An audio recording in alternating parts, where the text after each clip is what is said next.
কাকে ডাকে ক্ষেত জাগে, আহুস ওঠে, ছায়া ফোটে, না নারী না পুরুষ দাঁড়ায় দ্বারের ধারে। তিন কালের ঋণ, তিন রক্তের দিন, ঘোরে অন্ধকারে।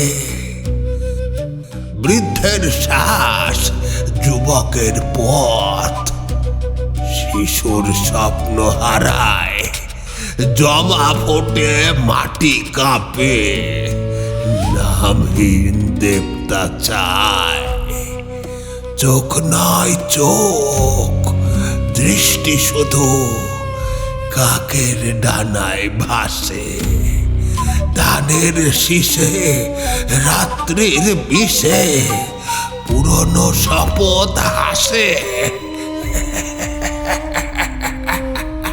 কাকে ডাকে ক্ষেত জাগে, দ্বার খুলে থাকে।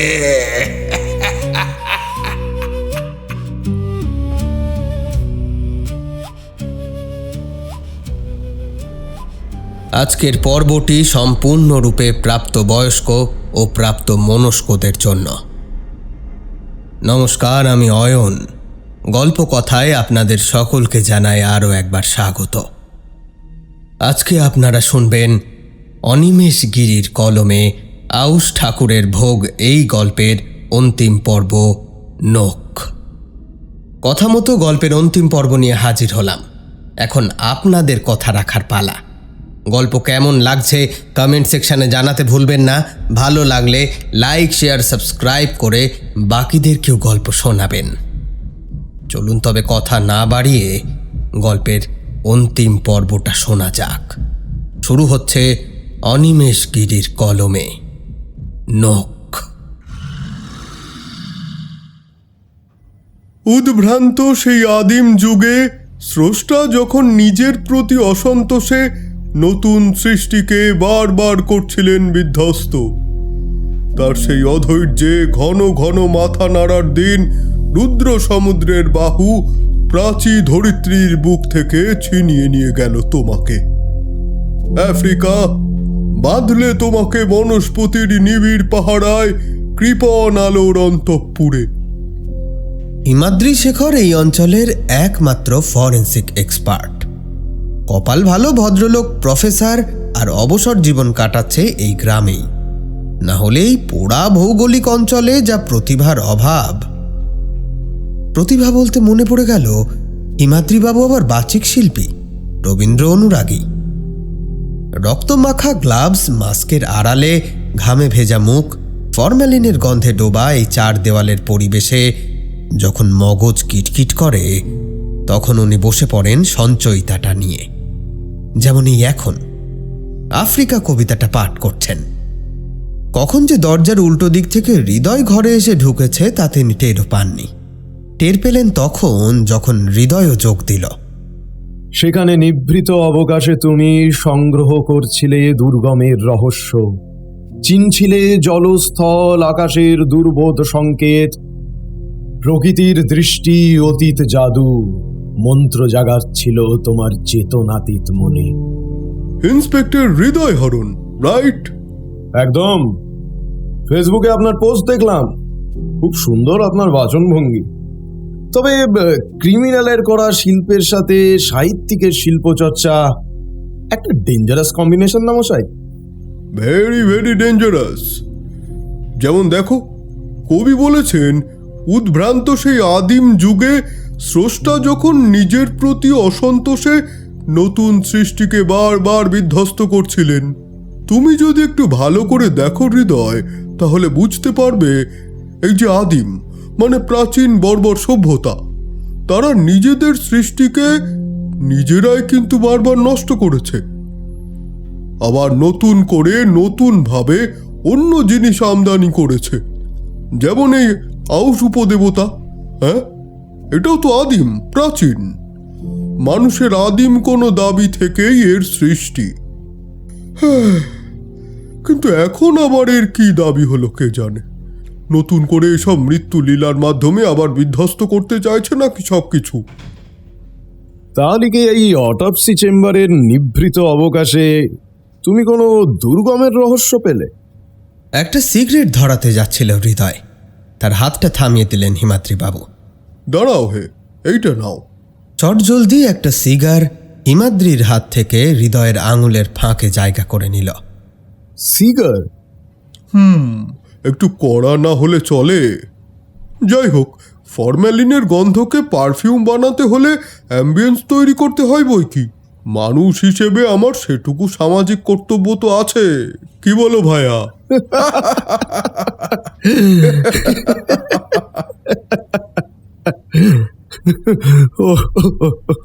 যাই হোক, এবার কাজের কথায় আসি। দেখো হৃদয়, ভিকটিমকে ভালো করে দেখো।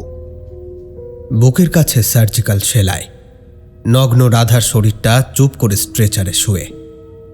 কি শান্তির ঘুমটাই না ঘুমাচ্ছে।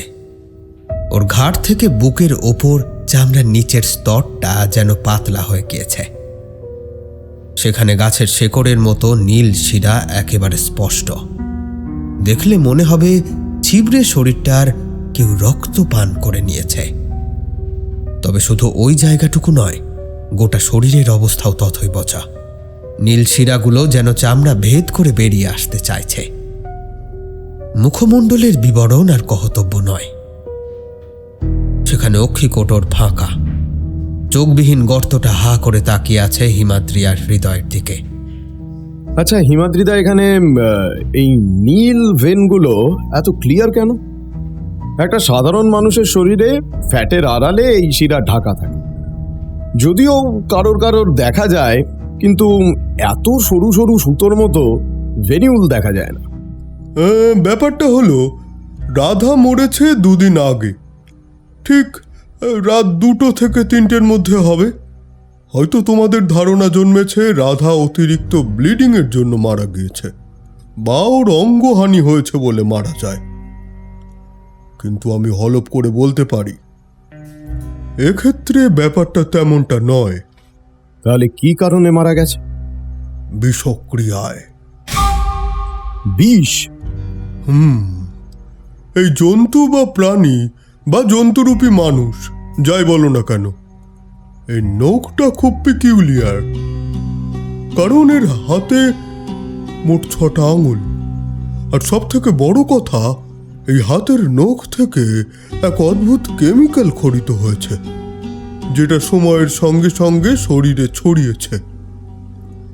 আমার প্রাথমিক ধারণা ছিল হয়তো বিষ খাওয়ানো হয়েছে বা ইনজেক্ট করা হয়েছে, কিন্তু পরে বুঝলাম বিষটা ওই প্রাণীর নখ থেকে সিক্রিট করছে। আর এই বিষ শরীরের ভেতরে অর্গানগুলোকে আক্রমণ করছে সরাসরি। শুধু শরীরের চামড়াকেই সম্পূর্ণ নষ্ট করে দিচ্ছে না, আরো ক্ষতি করছে। বিষটার নাম? সেটা এখনো বের করতে পারিনি, তবে খুব শীঘ্রই পারবো বলে মনে করি।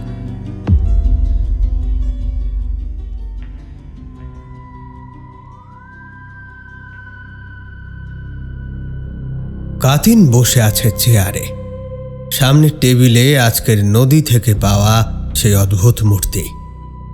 কাতিনের চোখটাকে কি বিভৎস লাগছে। এ যেন বিশ্বামিত্রের দৃষ্টি, পড়লেই একেবারে গিলে নেবে। এ তো ল হাউস বুড়ো। ওরে বিশু, বিশু রে, আমি তোরে বলেছিলাম, দেখ দেখ, হাউস নিজেই তার খিদে বাড়ছে, খুব খিদে, পেট খানাতে জ্বালার মতো। রাধারে গিলল, ভোলারে গিলল, এরপরেও তোরা চুপ করে থাকবি? ওরে হাউস বাড়ি বানা, হাউসের ঘর বানা, আকাশা তলায় মৎস্য হবে। সে নিজেই তার মূর্তি খুঁজে দিয়েছে, পৌঁছে দিয়েছে আমাদের কাছে। الدكتور أسلم، الدكتور من Trakinur salva, Morandeo clava, Siractum belharan. ওরে দেরি করিস নে, আর সময় নেই, খিদে জেগেছে, আউশের খিদে জেগেছে।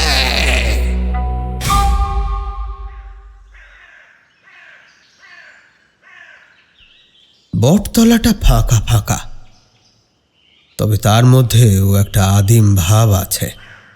মনে হচ্ছে কত হাজার বছর আগের এক ঐতিহাসিক মুহূর্তে দাঁড়িয়ে আছে ওরা কয়জন। বটতলাকে ঘিরে দাঁড়িয়ে বিশু, মন্টু, ইন্সপেক্টর হৃদয়, পল্টন আর কুরু। সামনে দাঁড়িয়ে মাথা নিচু করে কী সব দেখছে কাতিন। একটা কলা পাতা রাখা, তার উপর জবা ফুল দিয়ে গোল করে সাজানো, আর তার ভেতর আউশের ধান দিয়ে তৈরি করা হয়েছে একটা বৃত্ত। বৃত্তের মাঝে চোখ, মানুষের খুবলে নেওয়া চোখ। তাহলে এটা কি ভোলার চোখ?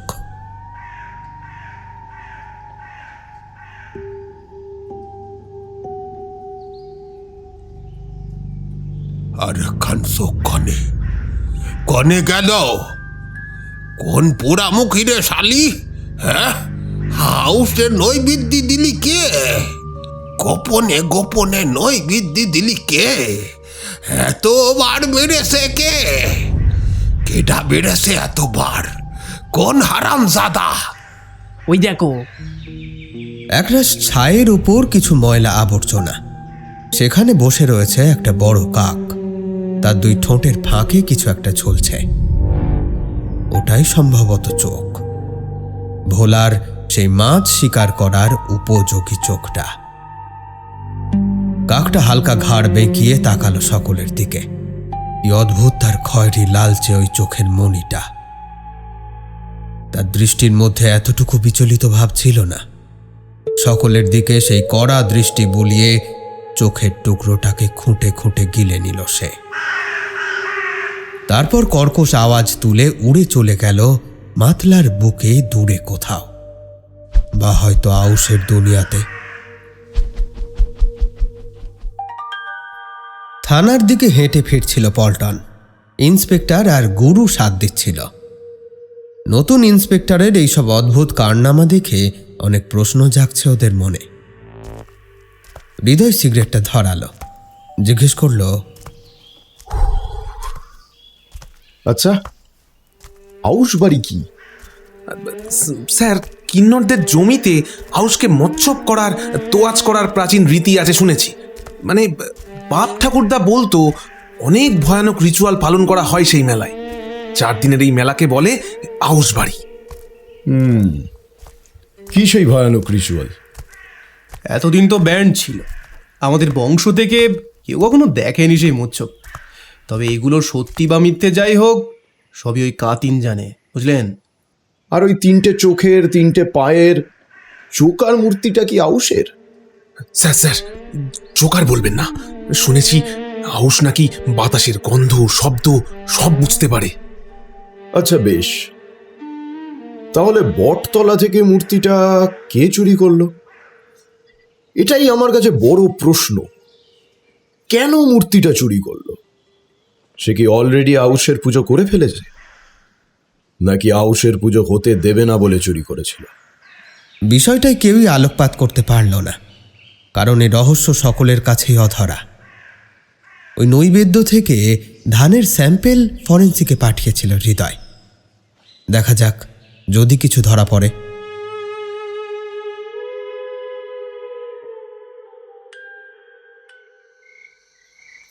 বাঁশের পাটাতনের বাড়ি, খড়ের ছাউনি ওপরে। আশেপাশে অনেকগুলো নিম গাছ। জুনের এই সময়টা নিম পাতা মলমের মতো ঘাসের চামড়ায় লেগে থাকে আহ্লাদে। গভীর রাতে ফুরফুর করে বাতাস বইছে। কাতিন এই বাঁশের পাটাতনের ঘরে বসে আছে। তার সামনে মেঝেতে মাদুর পাতা, আর সেখানে অনেকগুলো পাণ্ডুলিপি গোছের কিছু ছড়াছড়ি। এই জিনিসগুলো বংশ পরম্পরায় পেয়েছে সে বাপ ঠাকুরদার থেকে। কাতিন খুব মনোযোগ দিয়ে সেই পাণ্ডুলিপির হরফগুলো পড়ছিল, হয়তো আউশ পুজো নিয়ে। এমনিতে বিকেলেই আগাছা তলায় ত্রিপল খাটানো হয়েছে। পুরনো বাঁশি আর বাঁশের তৈরি কিছু অদ্ভুত বাদ্যযন্ত্র নিয়ে কয়েকজন কিন্নর বসে আছে সেখানে। প্রাচীন আর্মেনিয়ান ধারার সুরে উপাসনা করছে আউশকে।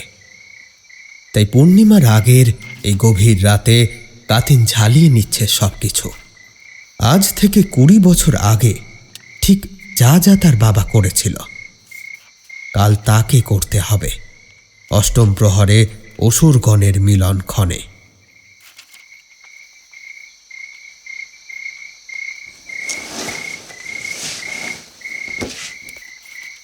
খসমস শব্দ তুলে চারপে প্রাণীর মতো কিছু একটা এগিয়ে যাচ্ছে।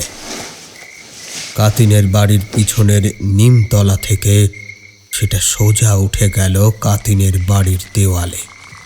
চাঁদের আলোটা তার উপরে পড়তেই চিকচিক করে উঠল তার শরীরটা। প্রাণীটা কতকটা গিরগিটির মতো কাতিনের বাড়ির দেওয়াল পেয়ে ধীরে ধীরে ঘুলঘুলিটার দিকে উঠছে। চাঁদের আলোতে আরও একটা বিষয় দেখা গেল। প্রাণীটার দুটো নয়, 3টে পা। নিঃশব্দে ঘুলঘুলির ভেতর দিয়ে সেটা ঢুকে গেল কাতিনের ঘরের মধ্যে।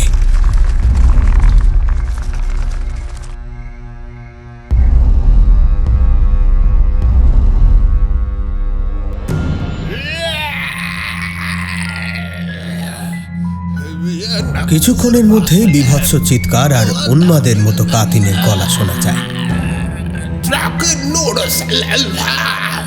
আবার একটা উগ্র চিৎকার, তার সাথে শরীরের চামড়া ছিঁড়ে যাওয়ার শব্দ, আর শেষে কিছু একটা সজোরে কোপ মেরে উপড়ে নেওয়ার আওয়াজ।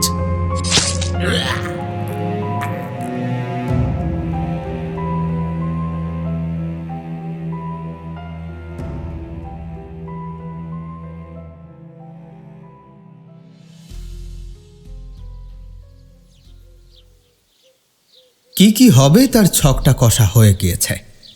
আউশ বাড়িতে যাতে উল্টো পাল্টা কিছু না হয় সে বিষয়টা দেখবে পল্টন আর তার গ্রামের পরিচিত সাঙ্গপাঙ্গরা।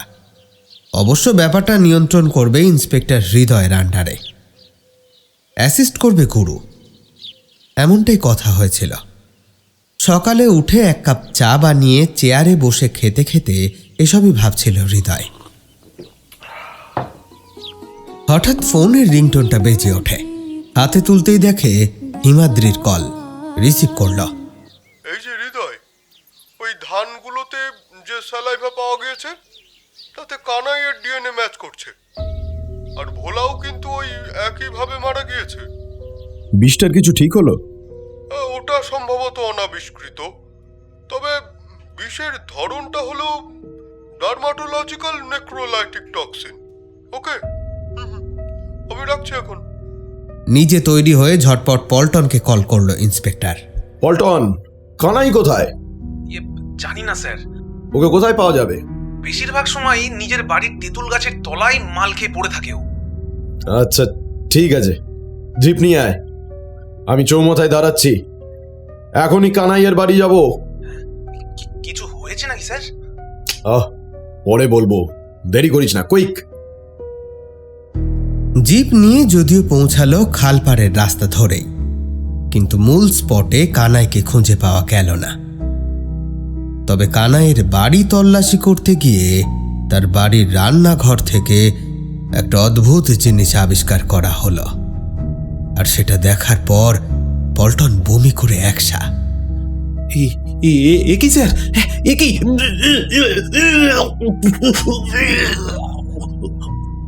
হৃদয় গুরুকে কল লাগাল। হ্যালো, গুরু একবার আসতে পারবে কানাইয়ের বাড়িতে? গুরু আসার পর সকলে মিলে জিনিসটা ভালো করে দেখল। কাঠের একটা বড় বাক্স, তার ঢাকনা সরাতেই বেরিয়ে এলো বিষয়টা। খড় আর বরফ কুচি দিয়ে সাজানো কানাইয়ের বউ আর মেয়ের লাশ, যেটা এখনো থেতলে। যেখানে সেখানে বেরিয়ে আছে হাড়, আর কাঠে ঘুম ধরার মতো পোকা কিলবিল করছে তার ভেতর। তবে কি মন্টুই ঠিক কথা বলেছিল? গুরুর মাথায় মন্টুর কথাগুলো আবার যেন বেজে উঠল। হাউস বোর্ডে দিয়ে মৃত লোকের প্রাণ ফেরাতে হলে না লাশ চাই, যে মরেছে তার লাশ চাই। আমার মনে হয় ওই কানাইশালার ডোমবাচ্চা ওর বউ আর বেটার লাশ কোথাও লুকিয়ে রেখেছে, পোড়ায়নি। কানাইয়ের বাড়ি থেকে বেরিয়ে লাশগুলোকে ফরেন্সিকে পাঠানোর ব্যবস্থা করেছে ওরা। মাঠের কাছে গিয়ে গুরু আর হৃদয় সিগারেট ধরিয়ে বসল। ঝিরিঝিরি বাতাস গাছের সবুজ পাতাকে নাড়িয়ে দিচ্ছে। এভাবে মৃত শরীরকে জমিয়ে রাখার নেশা দেখে একরকম নড়ে গিয়েছে হৃদয় আর গুরু। কি ভাবছেন? ভাবছি মানুষের কতটা অবসেশন থাকলে মৃত বউ আর মেয়েকে এভাবে বছরের পর বছর নিজের কাছে যত্ন করে রেখে দেয়। দেখলাম তো, বউকে শাড়ি পরানো, আবার মেয়েটার মাথায় বিনুনি করা, পায়ের কাছে খেলনা পড়ে আছে। আচ্ছা, এরা মারা গিয়েছিল কিভাবে? আমফান ঝড়ে। ওই যে পিছনে তাকান, ওই মোটা কাটা তেঁতুলের গুড়িটা দেখতে পাচ্ছেন? ওইটা পড়ে। ও আচ্ছা, এই রকম অবসেশনকে কি বলে দত্ত? পিসিএমবি। পিসিএমবি মানে? মানে ওই পারসিস্টেন্ট কমপ্লেক্স বেরিয়েভমেন্ট ডিসঅর্ডার। আউশের কাছে পড়ে থাকা ধানে কানাইয়ের স্যালাইভা পাওয়া গেছে। একই জিনিস বাকিদের বডিতেও। কিন্তু ইন্সপেক্টর, আমার মনে হয় না কানাই এগুলো করেছে। ও অ্যালকোহল খেয়ে পড়ে থাকে, ওর পক্ষে এত নিখুঁত করে ক্রাইম করা ইম্পসিবল। আর 3 পায়ের ব্যাপারটা এখনো পরিষ্কার হলো না। হতে পারে মৃত স্ত্রী পুত্রের শরীরে প্রাণ আনতে কানাই রিচুয়াল করেছে, ওই আউশের মূর্তি চুরি করেছে, তারপর জলে ফেলেছে। কিন্তু না না না না, এত সব কিছু কানাই কি করে করবে? দেখা যাক, আগে কানাইকে ধরি, ওর কিছু ল্যাবরেটরিতে অ্যানালিসিস হবে, তারপর দেখা যাক। কিন্তু মালটাকে পাবো কোথায়? হয় ওর পুরনো রুম ঘরে, না হলে হয়তো গা ঢাকা দিয়েছে। পুরনো ডোম ঘরেও মালটাকে পাওয়া গেল না। ওদিকে আউশ বাড়ির মোচ্ছবে যেতে হবে। গাড়ি স্টার্ট দিয়ে সেই দিকেই জিপ ঘোরাতে যাবে, হঠাৎ হৃদয়ের ফোনে একটা কল আসে। এবার মন্টু ফোন করেছে। ও ইন্সপেক্টর, কোথায় তুমি? হাউস বাড়ির মস্তব হবে কি করি? কেন? কেন মানে? কাতিনের মুন্ডু পাওয়া যাচ্ছে না। খুন? হ্যাঁ। এই পল্টন, গাড়ি ঘোরাও, কাতিনের বাড়ির দিকে চলো। কাতিনের কি হলো? কাতিন খুন হয়েছে, মুন্ডু পাওয়া যাচ্ছে না।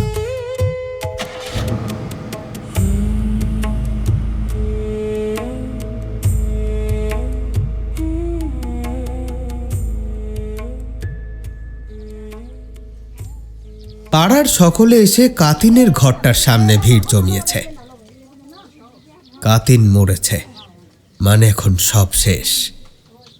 কাতিনই আউশ বাড়ির যোগ্য পুরোহিত, সে ছাড়া আউশ বাড়ি হবে কি করে? আর তার মৃত্যু মানে আউশের ভয়ঙ্কর প্রকোপ লাগবেই। মন্টু বিশু ভেতরে ঢুকবে বলে আকপাক করছিল। হৃদয় তাদেরকে বাইরে দাঁড় করিয়ে রেখেছে। গ্রামের শশী জ্যাঠা বিশুকে পেয়ে বলছে, কি হবে রে বিশু?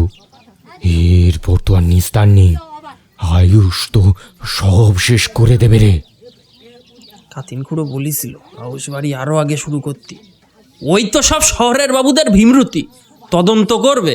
আরে যে জিনিস মানুষ করেনি, যে জিনিস আমার তোমার সাধ্যের বাইরে, অপদেবতা করেছে, সেখানে আবার কি থানা পুলিশ আদালত বলো দিনি? ঠিকই তো, এই সব কি পুলিশ? এই তোমরা চুপ করে আছো কি গো?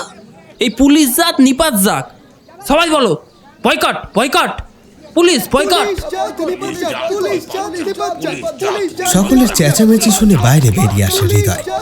রিভলভারটা আনলক করে একটা ব্ল্যাঙ্ক ফায়ার করে। মুহূর্তে কোলাহল থেমে যায়, কেউ আবার দৌড়ে পালায়। যদি ভালো চান, যদি আউশের হাতে মরতে না চান, তাহলে আউশকে খুঁজতে দিন।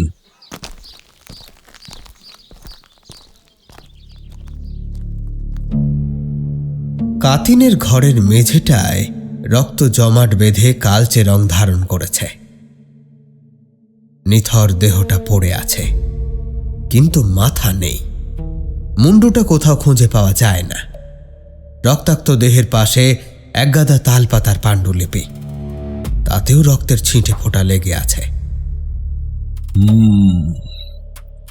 জটিল থেকে জটিলতর। হৃদয় ভেতরটা পরীক্ষা করে আবার যখন বাইরে বেরিয়ে এলো, মন্টু আর বিশু এবার এগিয়ে এসেছে। এই ইন্সপেক্টর, এই গলা নামিয়ে, গলা নামিয়ে। গলা কি নামিয়ে? হ্যাঁ, গলা কি নামিয়ে? ওই শালা মাগিগুলো, শালা হারামির দল সব। মন্টুর কথা শেষ হওয়ার আগে ইন্সপেক্টর সজোরে এক চড় কষালো তার গালে। কানে এমন বাজনা বেজেছে যে রেশ কাটতে কিছুটা সময় লাগলো। বিশু বলল, ওই পুরবি সেদিন বটি নিয়ে কাটবে বলল, তারপর আপনি ছিলেন ওই যে আপনার জয়েনিং এর প্রথম দিন। ওই সোহাগ মাগিটা বটি নিয়ে কেমন তেড়ে এসেছিল মনে নেই? সবের পেছনে ওদেরই হাত। সেটা আমাকে দেখতে দিন। এই পল্টন, কাদিনকে ফরেন্সিকে পাঠা। কথাটা বলতে বলতে আবারও ঘরের ভেতর ঢুকলো ইন্সপেক্টর, সঙ্গে পল্টন।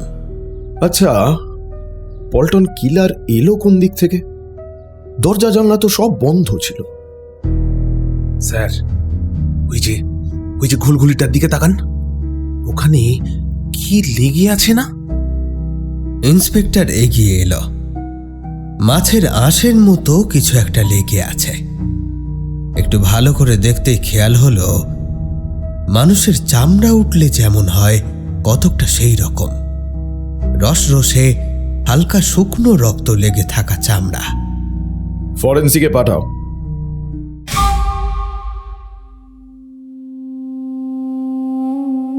আউশ বাড়ি মোচ্ছব চলছে। বাঁশের বাদ্যযন্ত্রের আর্মেনিয়ান সুর ছড়িয়ে পড়ছে চারিদিকে। ইন্সপেক্টর নামলো ফিল্ডে। এবার সোহাগ আর পুরবীর সাথে কথা বলতে হবে, কিন্তু এত আওয়াজের মধ্যে হবে কি করে? তাই তাদের দুইজনকে হাজার ঝক্কি সামলে তুলে আনা হলো থানায়। পুরবিদি, এখনো সময় আছে। তুমি কেন কাতিন খুড়োকে মারলে সেটা বলো, সবটা বলো। থু, কাতিন মরেছে বেশ হয়েছে, ওর মরে যাওয়াই উচিত। কিন্তু মারলে কেন? আমি তো মারিনি, তবে যে মেরেছে সে বেশ করেছে। ওর বংশটাই মরে যাওয়া উচিত। কেন? হাজার হাজার স্বপ্ন দেখিয়ে ওর বাবা আমাদের মুক্তি দেবে বলেছিল। এই হিজড়ে, কিন্নর, তালিবাজ এই সব থেকে রেহাই দেবে বলেছিল। তুমি কি বুঝবে ইন্সপেক্টর? ওই শিক্ষিত চামড়ার আড়ালের অসুরগুলো রাতে এসে যে কি অত্যাচার করে। বেশ্যারা অনেক ভালো আছে, তাও তো পরিচয় আছে একটা, ওরা নারী। আমাদের তো সব বেচে দিলাম, সব হারালাম। তারপর কি? কাতিনের বাবা কি করলো? আমার দিদি বৃন্দাকে স্বপ্ন দেখালো, বলল এই কিন্নর জীবন থেকে তাকে মুক্তি দেবে। বলল আউশের কথা, তার ক্ষমতার কথা। আমি তো তখন ছোট, এত সব বুঝি না। বৃন্দা রাজি হলো, কিন্তু সে জানতো না এই আউশের পুজোতে বলি দিতে হয়। পুজো হলো, বলি হলো, অবশ্য বলি আড়ালেই হলো, কিন্তু প্রথম বলিতে আমাদের এক কিন্নরকে ভোগ দিতে হলো। তারপর কি পরিবর্তন হলো? উন্মাদ পাগলের মতো পুরবী তার শাড়ির আঁচলটা বুকের থেকে নামিয়ে নিল। অপরিপক্ক খনার শরীর উন্মুক্ত হলো। কোথায় ইন্সপেক্টর, কোথায় পরিবর্তন? বদলে বলি দিয়েছে বলে জমিদার আমাদের বস্তি পুড়িয়ে দিল, বৃন্দাকে ডাইনি বানিয়ে জ্বলন্ত পোড়ানো হলো। তখন কোথায় ছিল তোমার কাতিনের বাপ? শুয়োরের বাচ্চা কোথায় ছিল? আজ নয় কাল আমিও ওর গলা কাটতাম। বেশ হয়েছে মরেছে।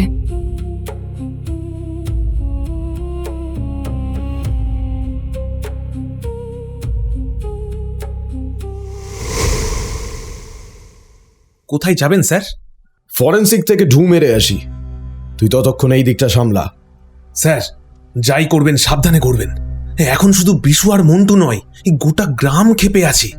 তারপর ওই আগাছাতলার প্রত্যেকটা দিদি, ওরাও আপনার উপর ক্ষেপে আছে। আপনি তাদের পুরবী দিদিকে হেফাজতে এনেছেন। একমাত্র গুরু দত্ত ছাড়া কেউ আমাদের সাপোর্ট করবে না। তুই না একটু চা খা, দেখবি ব্রেনে হাওয়া লাগছে। ইন্সপেক্টর চলল হিমাদ্রির কাছে। আসলেই কি আউশ কোনো মানুষ নাকি অন্য জগতের প্রাণী? 3টি পায়ের ব্যাপারটা এখনো পরিষ্কার না। এবারে ভোলা আর কাতিনের বডিটা কাটা ছেঁড়ার পালা। যেন মনে হচ্ছে ক্লুগুলো গিরগিটির মতো রং বদলাচ্ছে। এদিকে গ্রামের মানুষের মেন্টালিটিও বদলাচ্ছে। যে কোনো মুহূর্তে একটা বিপ্লব বা গণপিটুনি হয়ে যেতে পারে। আগুন ধরার আগেই জলের ব্যবস্থা করতে হবে ইন্সপেক্টরের।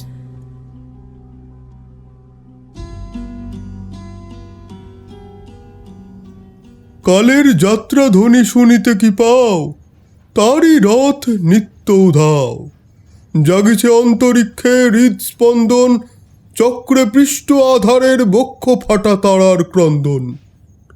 ওগো বন্ধু, সেই ধাবমান কাল জড়ায় ধরিল মোড়ে, ফেলি তার জাল। তুলে নিল দ্রুত রথে দুঃসাহসী ভ্রমণের পথে। তোমা হতে বহু দূরে মনে হয় অজস্র মৃত্যুরে পার হয়ে আসিলাম আজি নবপ্রভাতের শিখর চূড়ায়। রথের চঞ্চল বেগ হাওয়ায় উড়ায় আমার পুরনো নাম। কি ইন্সপেক্টর যে এমন অকালে কেন? অকাল বোধন করব বলে। আচ্ছা, কিলারকে চিনতে পেরেছো? চিনতে পারা মুশকিল, কারণ অন্তরিক্ষে হৃদয় স্পন্দন বোঝা যায় না, যায় শুধু তার বাহ্যিক ক্রোধ আর হিংসাটুকু। বাস্তবে ক্রিমিনাল কেন ক্রিমিনাল হলো, তার জন্যে তার যত বয়স, তার সাথে 365 গুণ করলে যা হয়, ততগুলো দিনের ব্যাপার জানতে হবে। যাই হোক, ছাড়ো বাদ দাও। এদিকে কিছু আবিষ্কার হলো? প্রথম কথা, ভোলা মারা গিয়েছে ওই একইভাবে, একই বিষ দিয়ে বিষক্রিয়া। কাতিন? বিষ একই, কিন্তু মারা গিয়েছে অবশ্য মাথা কেটে, ব্লিডিং এর জন্য। কিন্তু মার্ডার ওয়েপেনটা কি? ওটাই তো কথা হৃদয়, হাতের নখ। মানুষের হাতের নখ এত শক্ত হতে পারে কি? তার থেকেও অবাক করা বিষয়, কিলারের 5টা নয়, মোট 6টা আঙুল।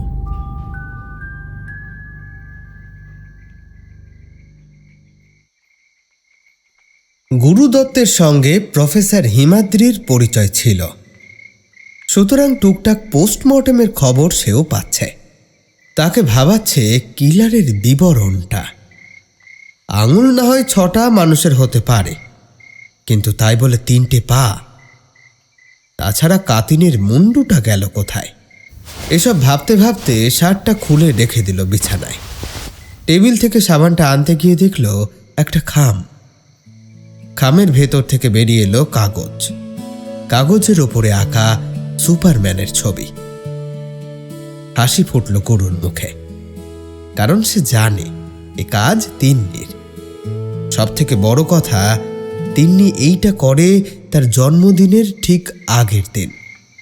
সঙ্গে সঙ্গে গুরুর মাথায় খেলে গেল, তাই তো আগামীকাল তিন্নির 8ম পূর্তি হবে। বাচ্চাটা দেখতে দেখতে 8 বছর হয়ে গেল। ওকে বড় করতে করতে গুরুদত্ত কখন যেন নিজের অজান্তেই সিঙ্গেল ফাদার হয়ে গিয়েছে।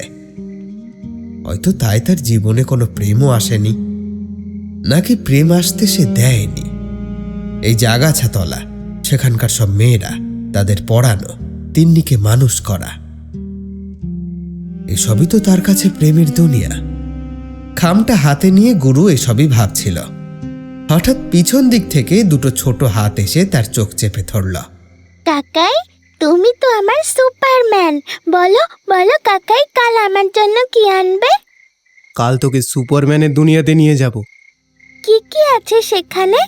সব আছে, যা চাইবি। সব? হ্যাঁ রে বুড়ি, সব সব সব। মা বাবাও? গুরুদত্ত একটু চুপ করে গেল। কি বলবে বোধহয় ভাবছিল। এমন সময় তিন্নি আবার জিজ্ঞেস করলো, আচ্ছা কাকাই, যদি আউশ আমাকে ধরে নেয়? চুপ কর পাগলি, একদম চুপ। আমি আছি না, সুপারম্যান। চল খাবি, চল, কাল অনেক কিছু করব। খাওয়া দাওয়া শেষ করে তিন্নির মাথায় হাত বোলাতে বোলাতে হঠাৎ একটা গান মনে পড়ে গেল গুরুদত্তর। যদিও গ্রামের এখন যা পরিস্থিতি, তাতে গান গাওয়াটা ঠিক নয়, তবুও কেমন যেন একটা গানের ঢেউ তার ঠোঁটের বাঁধ ভেঙে বেরিয়ে এলো, প্লাবিত করলো ওর চোখ, মন, শরীর।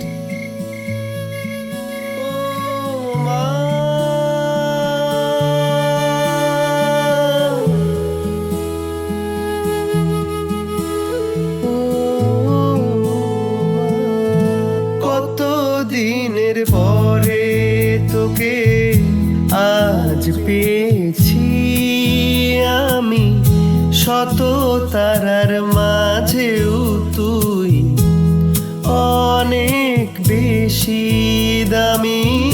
কত দিনের পরে তোকে আজ পেয়েছি আমি, শত তারার মাঝেও তুই অনেক বেশি দামি। কোথায় গেলি আমায় ছেড়ে, আকাশে ওই তারার বুকে, তাই তো আজ কেউ ডাকে না খোকা একটু ভালোবেসে। তারার মাঝে আজও তোকেই খুঁজি মা, তারার কাছে কেন তুই গেলি মা?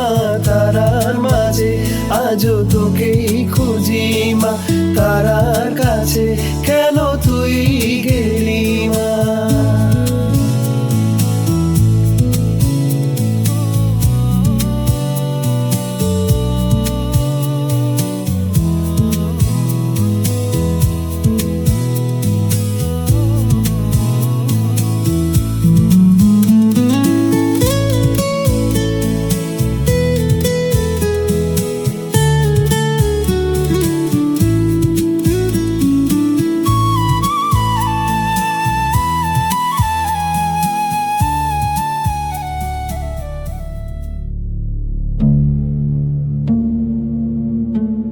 গুরু, মা তোমার কল্যাণ চেয়েছিল। এই সমাজে সব কিছুই ত্যাগ, নিঃস্বার্থভাবে যা করলে সেটাও ত্যাগ। বলি মানেই বলি নয়, বলির অর্থ জানো? ঘোরের বশে গুরু নিজেকে আবিষ্কার করে হাড়ি কাঠে। গুরু নিজের মুখে স্বীকার করছে। বলির মানে কি? বলি মানে উৎসর্গ। উৎসর্গ মানে বোঝো? মানে নিজের স্বার্থ ত্যাগ করে অন্যের জন্য নিজের সব থেকে প্রিয় জিনিসটা দিয়ে দেওয়ার মতো ক্ষমতা। তুমি পারবে নিজের সব থেকে প্রিয় জিনিসটা আমাকে দিয়ে দিতে পারবে? আমার আমার সব থেকে প্রিয় জিনিস কি? তোমার সাথে সব সময় থাকি, তোমার তিন্নি। তিন্নি না না, তিন্নি, তিন্নি, না না না না না। ধর্মর করে ঘুম থেকে উঠে বসলো গুরু। ডান হাত দিয়ে বিছানা হাতড়ালো। কিছু একটা নেই যেন। ঘুমের ঘোরটা পুরোপুরি কাটতেই বুঝলো তিন্নি তার নিজের জায়গায় নেই। ভোরের আলো আলতো করে এসে বিছানার চাদরে পড়েছে। তিন্নি, এতক্ষণে তো তিন্নি উঠে তার কাকায়ের কপালে চুমু খেয়ে নেয়। আজ কি হলো? তিন্নি, তিন্নি, কোথায় রে তিন্নি? গুরুদত্ত ছুটে ঘর থেকে বেরিয়ে এলো। বাবার ঘরের দরজাটা ঠেলে খুলে দিতেই দেখলো তার বাবা শুয়ে আছে। বাবা? সেখানেও তিন্নির কোনো চিহ্ন নেই। ঘড়িতে এখন সকাল 6টা। বুকের ভেতরটা দপদপ করতে শুরু করলো। একটা অসহ্য যন্ত্রণা চিবিয়ে খাচ্ছে। মায়ের যাওয়ার পর এই তিন্নি মেয়েটাই তার মা। তিন্নিকে ছাড়া এই জগৎ সংসার তো তার কাছে অন্ধকার। 7-5 ভাবতে ভাবতে একটা ভয়ানক দুশ্চিন্তা চেপে বসলো মাথায়। আউশের বলিতে প্রথমে এক কিন্নর, তারপর এক 70 ঊর্ধ্ব মানুষ, তারপর যুবক, তারপর অষ্টম পূর্তি কোনো বালক বা বালিকা। তাহলে কি তিন্নি? রাস্তায় বেরিয়ে এলো গুরুদত্ত। পাগলের মতো চিৎকার জোরে ছুটতে লাগলো।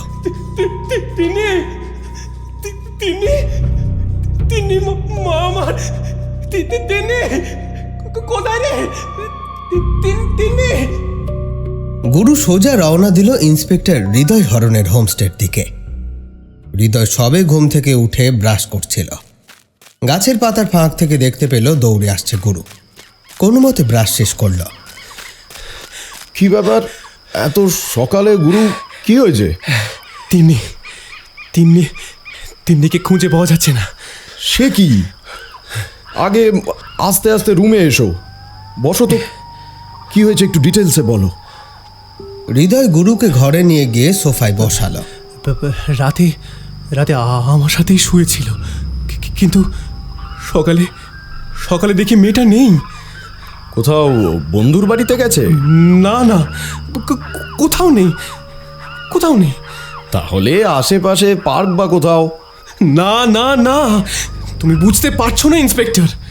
না ইন্সপেক্টর, ও আমাকে না বলে কোথাও যাওয়ার মেয়ে নয়।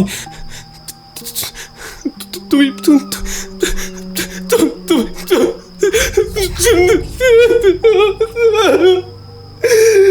কান্নায় ভেঙে পড়ল গুরু। কাঁদতে কাঁদতে সম্ভবত একটা প্যানিক অ্যাটাক হলো তার।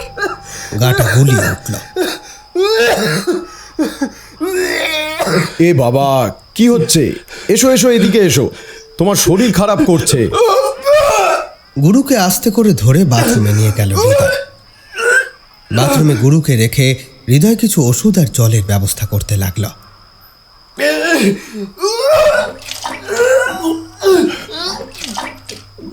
বেসিনে হা করে গল করে উগড়ে দিল সবটা। চোখ মুখ ধুয়ে একটু ফ্রেশ হলো। এত ভেঙে পড়লে তো তাকে চলবে না। তিন্নিকে আগে খুঁজে বার করতে হবে। তিন্নির সুপারম্যান যদি ভেঙে পড়ে তবে তিন্নির কি হবে? এসব ভাবতে ভাবতে হঠাৎ একটা জিনিসের দিকে চোখ গেল গুরুর। বেসিনের নিচে বাথরুমের মেঝেতে একটা পড়ে আছে না? হাঁটু মুড়ে মেঝের কাছাকাছি গেল সে। মানুষের চামড়া খসে পড়লে যেরকম হয়, একটু রসে শুকনো রক্তযুক্ত চামড়া, যেটা সেদিন কাতিনের বাসার খোলখুলিতে দেখেছিল সে। একই জিনিস ভোলার ডেড বডির পাশে ক্রাইম স্পটটাই পাওয়া গিয়েছিল। এই চামড়া সেই বিষের প্রয়োগে হয়, ডার্মাল নেক্রোলাইটিক টক্সিন। এই টক্সিন প্রয়োগ করে যাদেরকে মারা হয়েছে, যেমন রাধা, কাতিন বা ভোলা, তাদের শরীরে যেমন বিষক্রিয়া হয়েছে, তেমনি যে প্রয়োগ করছে তার শরীরেও এই বিষের সাইড এফেক্ট দেখা যায়। হিমাদ্রি বাবু তেমনই কিছু বলেছিলেন। এসব ভাবতে ভাবতে ঘাটটা তুলতেই আয়নায় একটা অদ্ভুত জিনিস দেখে চমকে উঠল গুরু। মুহূর্তে ভয় আড়ষ্ট হয়ে গেল তার গোটা শরীর। আয়নায় তার মুখের প্রতিবিম্বটার পাশে আর একটা মুখ, একটা কদাকার মুখ। তার কপালে ঠোঁট, নাকের জায়গায় একটা ফোলা টিউমার, আর তার নিচে 3টে চোখ। হঠাৎ ধারালো কিছু একটা বসে গেল গুরুর পিঠে।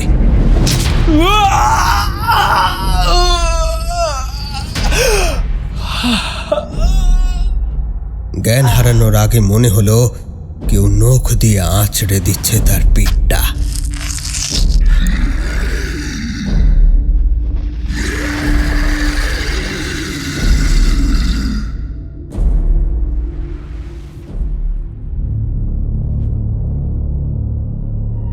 অন্ধকার, এক নিশ্ছিদ্র জমাট বাঁধা অন্ধকার। গুরুর যখন জ্ঞান ফিরল, মাথার ভেতরটা তখন হাজারটা কামারের নেহাইয়ের মতো দপদপ করছে।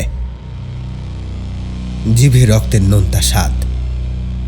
সে নড়তে চড়তে চাইল, কিন্তু পারল না। পরক্ষণে বুঝল দড়ি দিয়ে তার হাত পা পিচ মোড়া করে বাঁধা হয়েছে। শরীরটা পড়ে আছে এক স্যাঁতসেঁতে হিমশীতল মাটির মেঝেতে। চারপাশ থেকে একটা তীব্র দম চাপা ভ্যাপসা গন্ধ নাকে এসে ধাক্কা মারল। পচা মাংস, কর্পূরের ঝাঁঝ আর শুকনো রক্তের গন্ধের এক বীভৎস মিশ্রণ। চোখ দুটো একটু ধাতস্থ হতেই গুরুর বুকের ভেতরটা ধক করে ওঠে। লম্ফ টিমটিমে কম্পমান আলো এসে দেখে তার থেকে মাত্র কয়েক হাত দূরে একটা ছোট্ট শরীর পড়ে আছে, নিথর, অসাড়।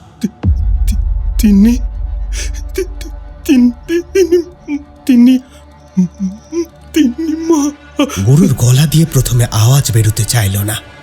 তারপর চোখ ছোট করে তিন্নির বুকের দিকটা লক্ষ্য করতেই বুঝল সেটা ওঠানামা করছে, অর্থাৎ তিন্নি জীবিত। মারে, ও মা, তিন্নি মা, কথা বলছিস না কেন? কথা বলছিস না কেন মা? কথা বল তিন্নি, তিন্নি, কথা বল তিন্নি, তিন্নি। তিন্নির জ্ঞান নেই। তার শরীরটাকে ঘিরে মেঝেময় ছড়ানো রয়েছে নানাবিধ জিনিস। মাটির উপরে গোল করে ছড়ানো আউশ ধান, তার উপরে চাপ চাপ কালো হয়ে যাওয়া রক্ত। চারটে মাটির ছোট ছোট মালসায় জ্বলছে চর্বির প্রদীপ, যার থেকে নীলচে ধোঁয়া বেরোচ্ছে। যজ্ঞবেদীর সামনে রাখা একটি পাত্র, যার ভেতর মানুষের ছাই আর শুকনো জবা ফুল পিষে মণ্ড বানানো হয়েছে। আর সবচেয়ে বীভৎস, তিন্নির মাথার ঠিক ওপরে মাটির পাত্রে রাখা রয়েছে দুটো সদ্য উপড়ে নেওয়া মানুষের চোখের মণি, যার চারপাশ ঘিরে কালো কালো পিঁপড়েগুলো কিলবিল করছে। গুরু কিছুই বুঝে উঠতে পারল না। সে কোনো মতে নিজের শরীরটাকে ঘষে ঘষে তিন্নির শরীরের কাছে নিয়ে যাওয়ার চেষ্টা করল। তিন্নি রে, মারে মারে মারে, চোখ খোল, চোখ খোল মা, চোখ খোল। ভয় পাস না, ভয় পাস না মা। তোর সুপারম্যান তোর সাথে আছে মা। হ্যাঁ মা, ভয় ভয় ভয় পাস না মা, ভয় পাস না। ভয় পাবে না? কি বলছো গুরুদা? ভয় যে পেতেই হবে। হঠাৎ আর একটা শব্দ কানে আসতেই থমকে যায় গুরু। এতক্ষণে সে মাথা তুলে ঘরের অন্য দিকে চায়। তিন্নিকে দেখে একরকম উন্মাদ হয়ে গিয়েছিল, তাই ঘরে যে আরও কেউ উপস্থিত আছে সেদিকে খেয়ালই করেনি। কিছুটা দূরে, যেখানে যজ্ঞ বেদিটা প্রস্তুত করা হয়েছে, সেই বেদির সামনে গুরুর দিকে পিঠ ফিরিয়ে বসে আছে একজন। পরনে লাল টকটকে বেনারসি শাড়ি, চুলে এলোমেলো খোঁপা। কি গুরুদা, চিনতে পারছো না বুঝি? হ্যাঁ, গুরুর মুখে কোনো কথা সরল না। সে হতবাক হয়ে চেয়ে রইল মানুষটার দিকে। বলাই বাহুল্য, তার কণ্ঠস্বর, কাঁধের চওড়া গড়ন আর পিঠের পেশিবহুল অবয়ব দেখে গুরু বুঝেছে এ আগাছা তলারই কোনো এক বৃহন্নলা। বিস্ময়ে, দুঃখে আর অপমানে গুরুর বুকটা ফেটে যেতে চাইল। যে আগাছা তলার অধিকারের জন্য, যে কিন্নর মায়েদের মর্যাদার জন্য সে নিজের কেরিয়ার, নিজের শহরের জীবন ছেড়ে এই প্রত্যন্ত গায়ে পড়ে আছে, দিনের পর দিন যুক্তির লড়াই লড়ছে। আর তারা তারাই আজ এই প্রতিদান দিল। গুরু দাঁতে দাঁত চেপে কোনো রকমে বলল, কেন? হ্যাঁ, কেন করছিস এমন? আমি তোদের কি ক্ষতি করেছি? হ্যাঁ, তোদের তো আমি নিজের মানুষ ভেবেছিলাম। হ্যাঁ, বল। অজ্ঞাত মানুষটি কিন্তু তখনও পিছন ফিরেই বসে। নিজের মানুষ?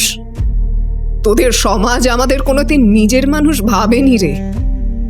সবসময় শুধু দয়া দেখিয়েছে, দয়া। তোর কি মনে হয় তোর ওই দয়া দাক্ষিণ্য নিয়ে আমরা বেঁচে থাকতে এসেছি? না, কখনোই না। শোন, আমাদের মুক্তি দিতে পারে কেবল একজন, আউশ বুড়ো। তার পূজা অসম্পূর্ণ ছিল। আজ কাতিন গেছে, জোয়ান রাধা গেছে, ভোলা গেছে। এখন এই অষ্টবর্ষী কন্যার বলি না দিলে লয়ের সবলি পূর্ণ হবে না রে গুরু। আর আউশের কাছে করা মানত পূরণ হবে না। গুরুর সারা শরীর থরথর করে কাঁপতে লাগলো। হাত পায়ের বাঁধনগুলো খোলার একটা বৃথা চেষ্টা করতে করতে কাঁদতে কাঁদতে বলল, দোহাই তোর পায়ে পড়ি, আমার তিন্নিকে ছেড়ে দে। ও তো ছোট বাচ্চা, বল। ও তোদের কোনো ক্ষতি করেনি তো?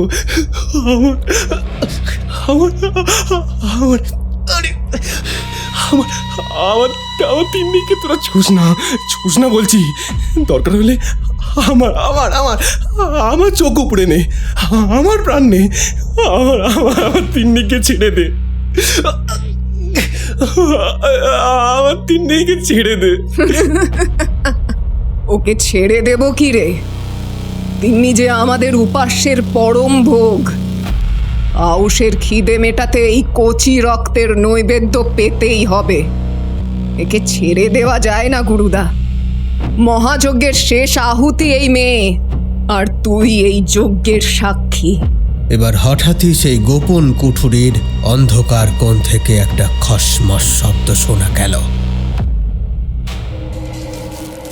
অন্ধকার ফুঁড়ে ধীরে ধীরে হামাগুড়ি দিয়ে বেরিয়ে আসছে একটা মূর্তি।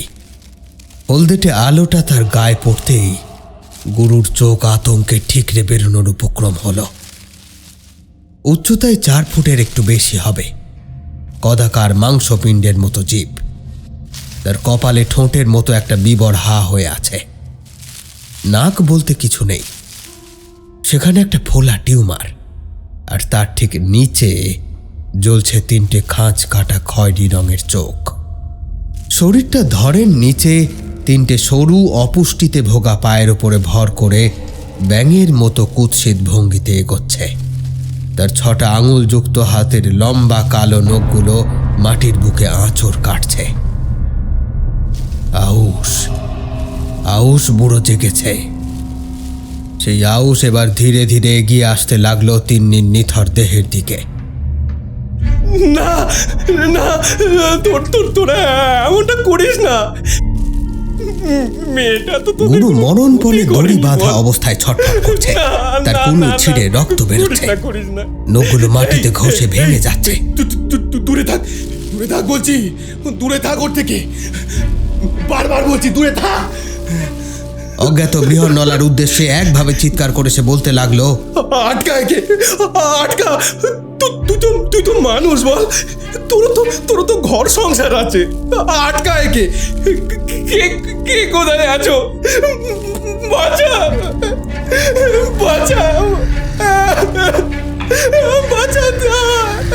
কে কোথায় আছো? বাঁচা তিন্নি, বাঁচাও তিন্নি।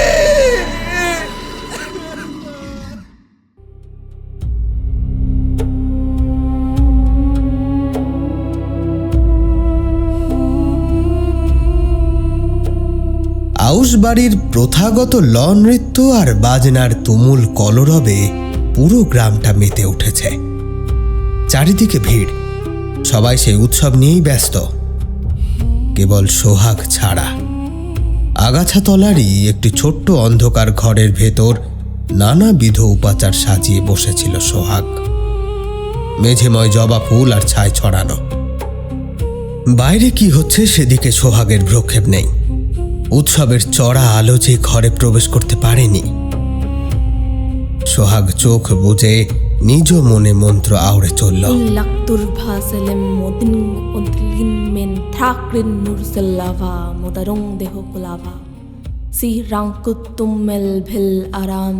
ধীরে ধীরে সোহাগের সেই অন্ধকার ঘরের বন্ধ বাতাসে কিছু একটা পরিবর্তন ঘটল যেন। ঘরের কোণে রাখা যজ্ঞের কুণ্ডলীর আগুনটি নীলচে হয়ে গেল। আর ঠিক তখনই দরজার আড়াল থেকে এক আবাহনকারী আবছা ছায়ামূর্তির আগমন ঘটল। তার অবয়ব চেনা যায় না, কিন্তু তার উপস্থিতি এক অদ্ভুত অলৌকিক হিমেল হাওয়া বয়ে আনে।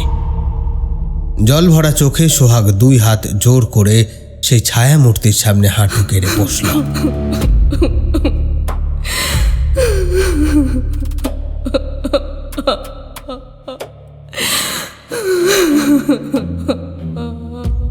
সোহাগের ঠোঁট হাত কাঁপছে, অযোধ্যারায় কাঁদতে লাগলো সে।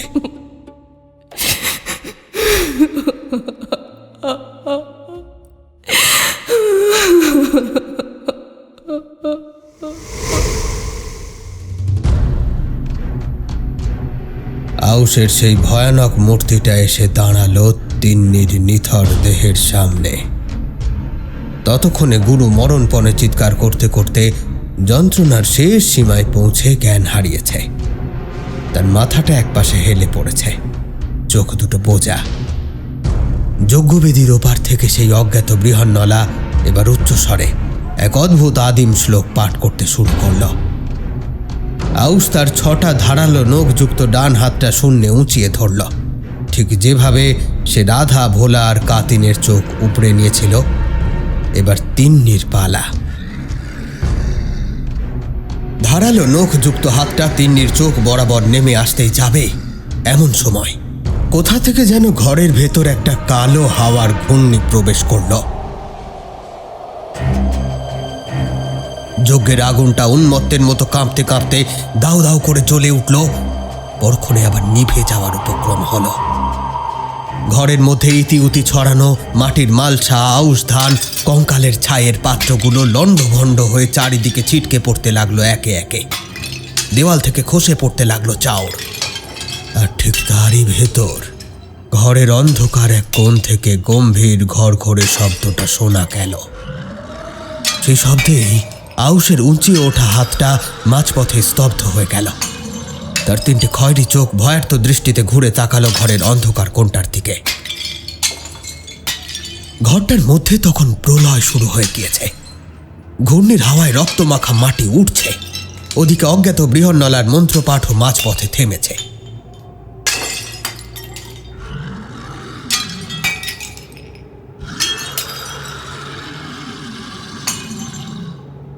সেও বিস্ফারিত নেত্রে চেয়ে আছে ঘরের সেই অন্ধকার কোণের দিকে, যেদিক থেকে এইমাত্র ওই অদ্ভুত ঘর শব্দটা এলো। যজ্ঞের কম্পমান আলোর আলো আধারি খেলায় এবার ধীরে ধীরে দেখা গেল ঘরের অন্ধকার কোণ ছেড়ে বেরিয়ে এসেছে একটা অদ্ভুত জীব। মাটির সাথে সাপের শরীরের মতো লেপ্টে আছে তার শরীরটা, তবে ওটা সাপ নয়, ওটা হুবহু আউশের মতোই দেখতে আর একটা কদাকার শরীর। মুখে একটা হিসির শব্দ তুলে হামাগুড়ি দিয়ে অত্যন্ত দ্রুত গতিতে সে এগিয়ে আসতে লাগলো যজ্ঞবেদীতে বসে থাকা সেই বৃহন্নলাটির দিকে। কাছাকাছি আসতেই কম্পমান আগুনের আলোয় পরিষ্কারভাবে তাকে দেখা গেল। মূর্তিটার কপালে ঠোঁট, মুখের নাকের জায়গায় টিউমারের মতো ফোলা অংশ, আর তার নিচেই জ্বলছে 3টে চোখ। মুখে এক অদ্ভুত ফিসফিসে শব্দ, অর্থাৎ এই জীবটিকেও হুবহু আউশের মতোই দেখতে। ততক্ষণে ভয়ে আতঙ্কে যজ্ঞবেদী ছেড়ে ছিটকে উঠে দাঁড়িয়েছে সেই বৃহন্নলা। তার সমস্ত দম্ভ, সমস্ত অহংকার কর্পূরের মতো উড়ে গিয়েছে। ওদিকে তিন্নির সামনে বসে থাকা আউশটিও ঘুরে দাঁড়িয়েছে সেই দ্বিতীয় আউশের দিকে। সম্ভবত সে বিস্ময়ে হতবাক, তারই মতো ঠিক তারই প্রতিরূপ আরেকটা প্রাণীকে দেখে। এবার হামাগুড়ি দিয়ে দ্রুত এগিয়ে এসে একেবারে বৃহন্নলার সামনে এসে দাঁড়ালো দ্বিতীয় জীবটি। পিছনে পালাবার আর কোনো পথ নেই তার। ততক্ষণে পেছাতে পেছাতে মাটির দেওয়ালে তার পিঠ ঠেকেছে।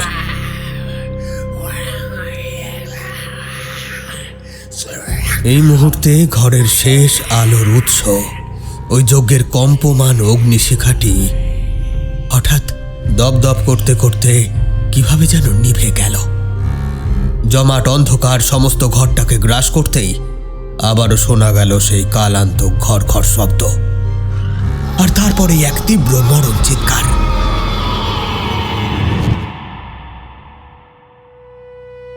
এবার সব শান্ত, একেবারে শান্ত।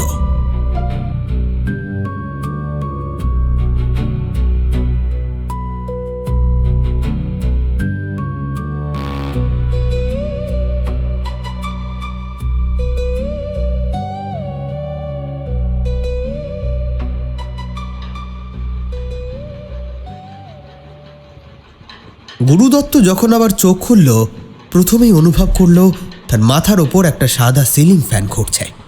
চারিদিকে ডেটলের তীব্র গন্ধ। ধর্মর করে বিছানায় উঠে বসল সে।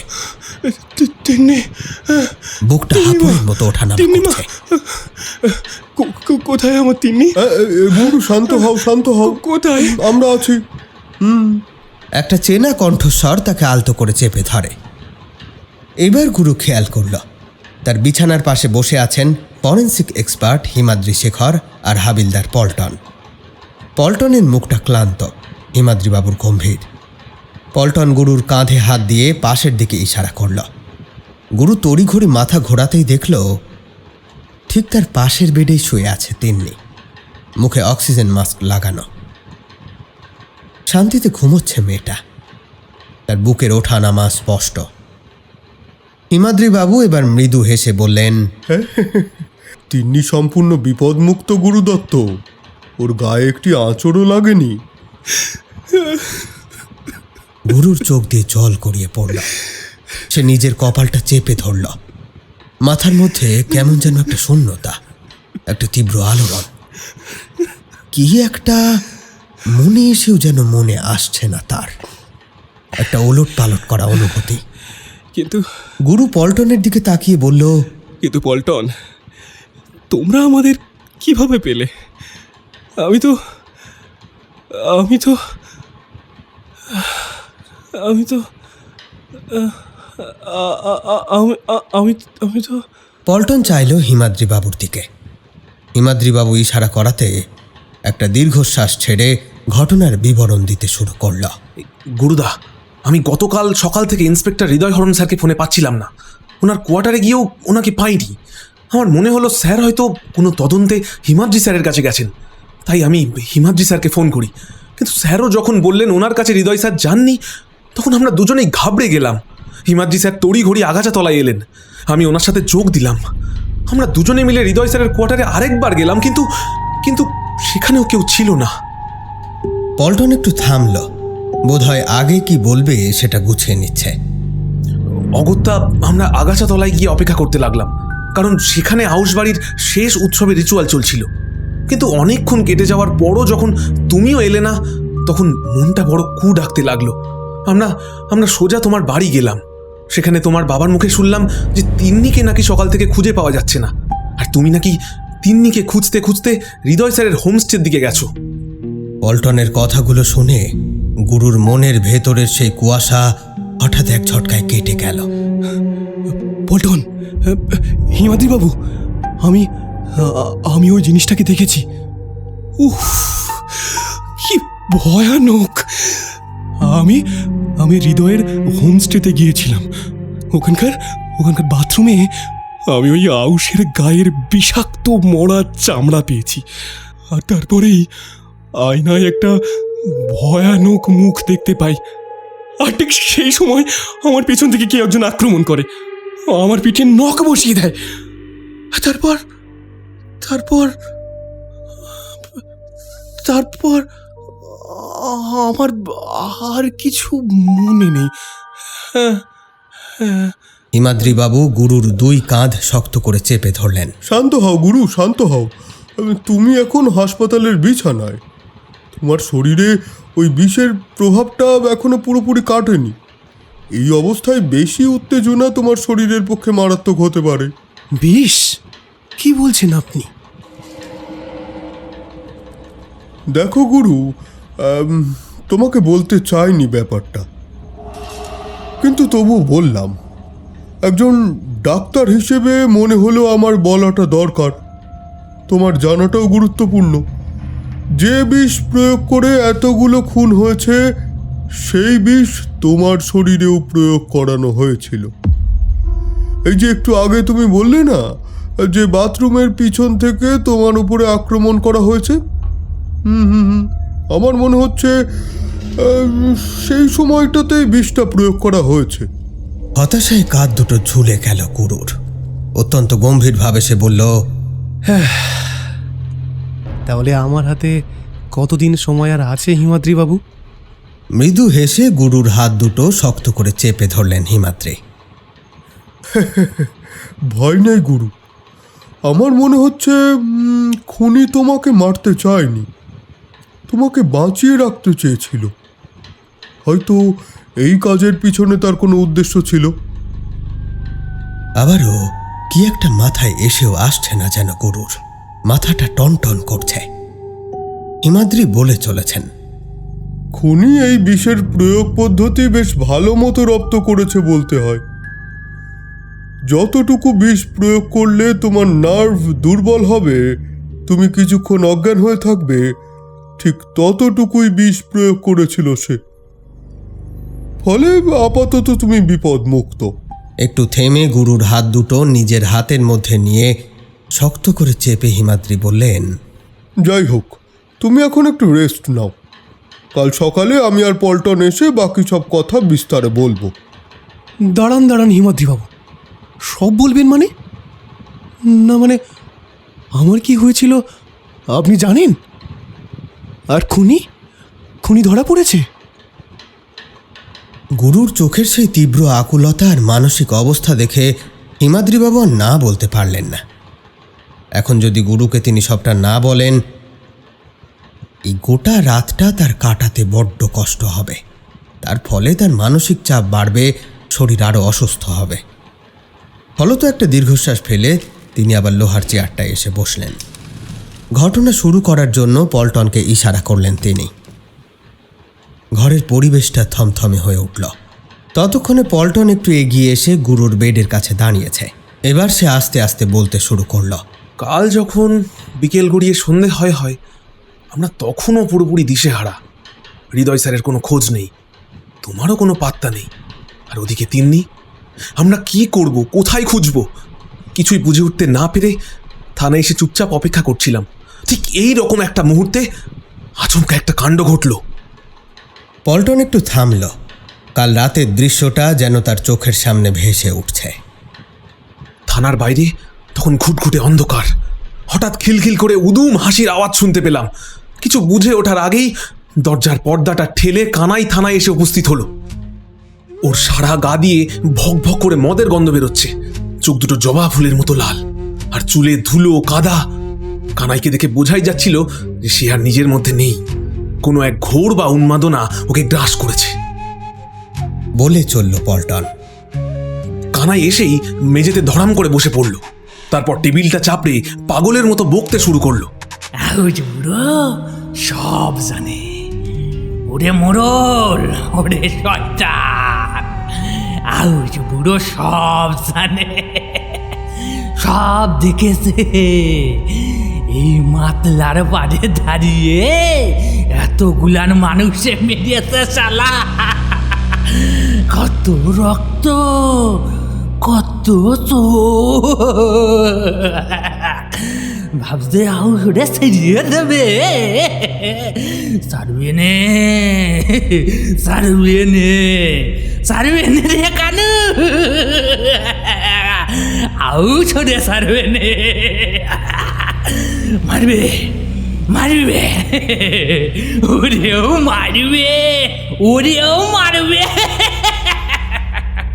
কানাইয়ের মুখ দিয়ে তখন লালা ঝরছে, আর ও অনবরত নিজের হাত দুটো বাতাসে ছুঁড়ে কি সব অদ্ভুত অঙ্গভঙ্গি করছিল।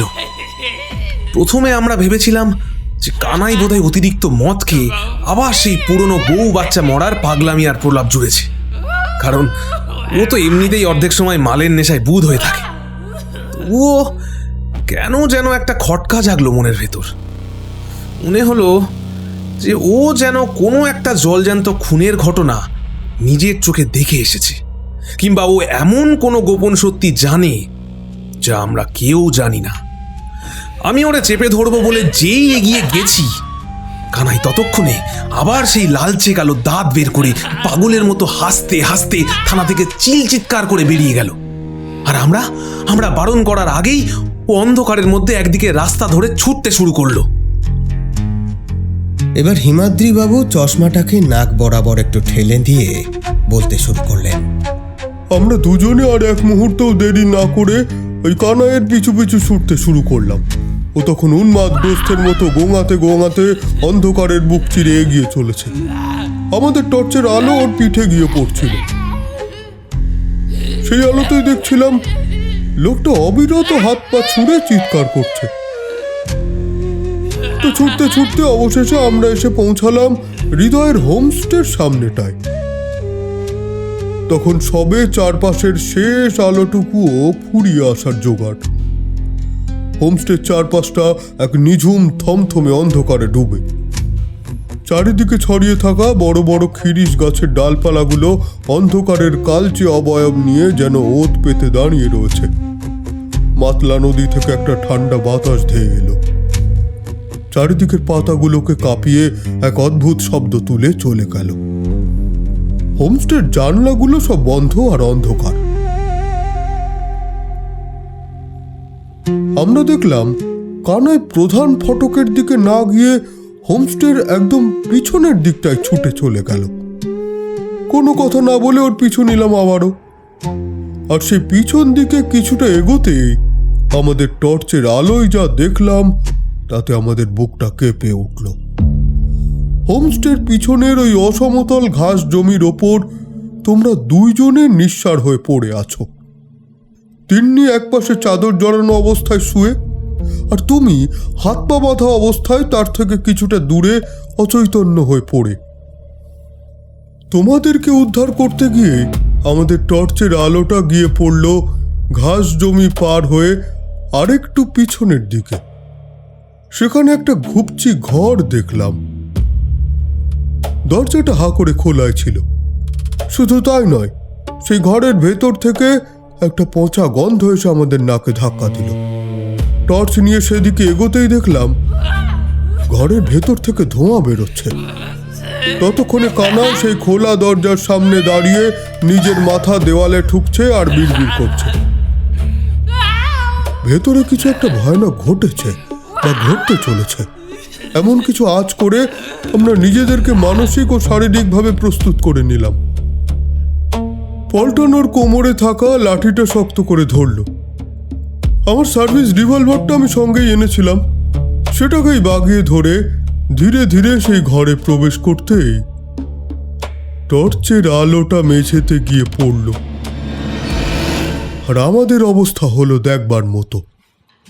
গুরুদত্ত আমাদের পায়ের তলার মাটি সরে গিয়েছিল যেন। গুরুদত্তের মাথার ভেতরের যন্ত্রণাটা এবার চরমে পৌঁছালো। কপালের রগ দুটো দপদপ করছে।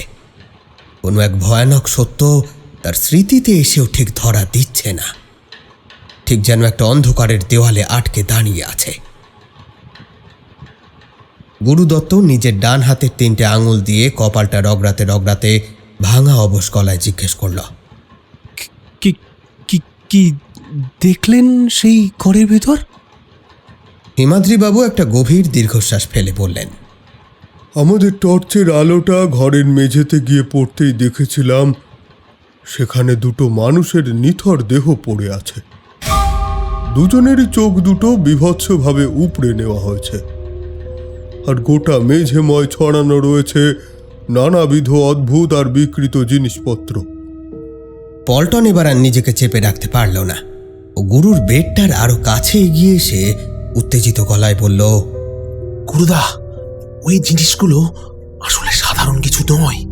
ওগুলো ছিল তান্ত্রিক উপাচার, হাউসবুড়োকে জাগ্রত করার আদিম উপাচার।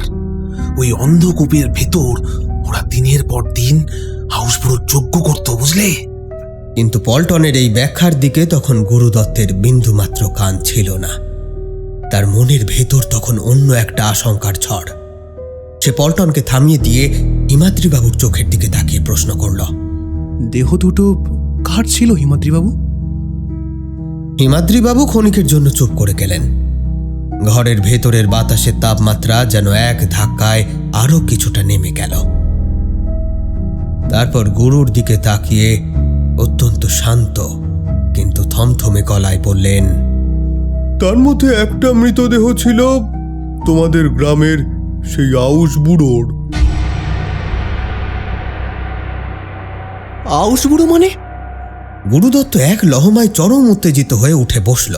তার গলার শিরাগুলো ফুলে উঠল। দাঁড়ান দাঁড়ান, হ্যাঁ মানে মানে মানেটা কি? কি বলতে চাইছেন আপনি?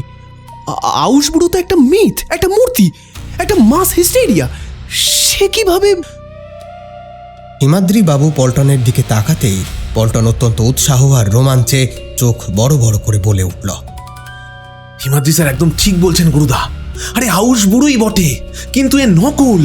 বেটা মন্টু, আমাদের গ্রামের বামন মন্টু। মন্টু ওই হাউস বুড়োর সাজে ওই নৃশংস খুনগুলো করছিল এতদিন ধরে। কুঠুরির ভেতর আমরা একটা অদ্ভুত মুখোশ আর একটা কৃত্রিম খোলসের মতো পোশাক পেয়েছি, যার নিচের দিকে নিখুঁতভাবে একটা বাড়তি কাঠের পা লাগানো ছিল। মন্টু ওই পোশাকটা পরেই 4 ফুটের সেই 3 পায়ের অদ্ভুত জীব সেজে এই রাধা, ভোলা আর কাতিন খুঁড়োকে আক্রমণ করেছিল। গুরুদত্তের চোখের তারা দুটো পুরোপুরি বিস্ফারিত হয়ে গেল। হিমাদ্রিবাবু আবার চোখ করলেন, হ্যাঁ গুরুদত্ত, মন্টুর উচ্চতা কম হওয়ায় ছিল তার আসল প্লাস পয়েন্ট। আর খোলসটা পরীক্ষা করে যা বুঝলাম, ভালো কারিগরকে দিয়ে নিখুঁতভাবে ডিজাইন করা হয়েছে এই বিশেষ ক্রাইমের জন্য। তাই রাধা কিংবা সোহাগের মতো আই উইটনেসরাও অন্ধকারের ভেতর ওই মুখোশধারী মন্টুকেই সত্যি সত্যি আউশ বুড়ো ভেবে চরম ভয় পায়। সেখান থেকেই এই মাস হিস্টেরিয়াটা ছড়িয়ে পড়ে। কিন্তু এই সমস্ত রহস্য উদ্ঘাটনের মাঝেও গুরুর মস্তিষ্কের ভেতরের সেই অবরুদ্ধ সত্যটা যেন বারবার তাকে চাবুক মারছিল। সে বিছানা থেকে আরো কিছুটা ঝুঁকে এসে হিমাদ্রিবাবুর হাতটা শক্ত করে চেপে ধরল। তার হাতের নখগুলো হিমাদ্রিবাবুর চামড়ায় বসে যাওয়ার উপক্রম। কাঁপতে কাঁপতে গুরু জিজ্ঞেস করল, কিন্তু আপনি বললেন ওখানে দুটো লাশ ছিল, মন্টু ছাড়া অন্য আর একটা বডি? হিমাদ্রিবাবু মুখে কোনো কথা বললেন না। গুরুদত্তের চোখের দিকে স্থির দৃষ্টিতে চেয়ে রইলেন। ক্ষণিক সেভাবে থাকার পর ধীরে ধীরে ঠোঁট দুটো আলগা হলো হিমাদ্রিবাবুর। তারপর উচ্চারিত হলো, আর একজন হলো ইন্সপেক্টর হৃদয় হরণ।